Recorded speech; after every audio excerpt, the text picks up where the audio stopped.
At the height of Europe's scramble for Africa, Joseph Thomson of the United Kingdom's Royal Geographic Society undertook an exploratory journey into Morocco's uncharted Atlas Mountains in 1899. As with other initial touristic incursions into Africa, Thomson was not traveling for the sake of pleasure.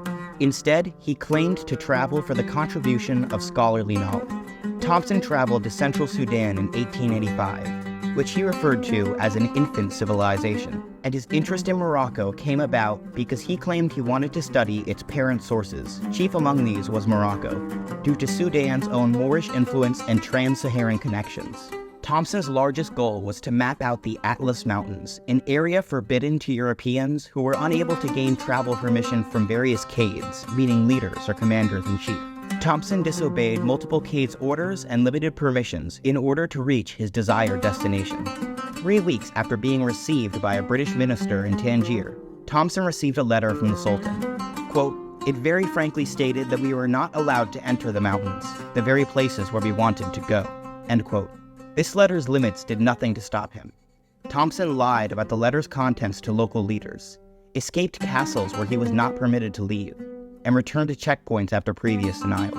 Thomson blatantly disregarded local rulers' wishes when traveling through the high Atlas Mountains, and he wrote about this disregard with a hubris common among this era's European explorers. Thomson boosted himself at the expense of the local guides who facilitated him, but we know little about these men.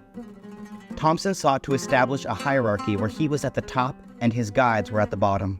Thomson wrote, "Their laziness, insolence, gluttony, and deceit were quite a revelation to me, and I speedily saw that the first essential to our successful progress was the settlement of the question of who was the master."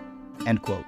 He trusted neither his interpreter nor the Khed of Glala, despite the fact that he was a guest in their lands. According to Thomson, his hired men treated him hospitably, and they led him towards his destination, but Thomson did not see this as enough.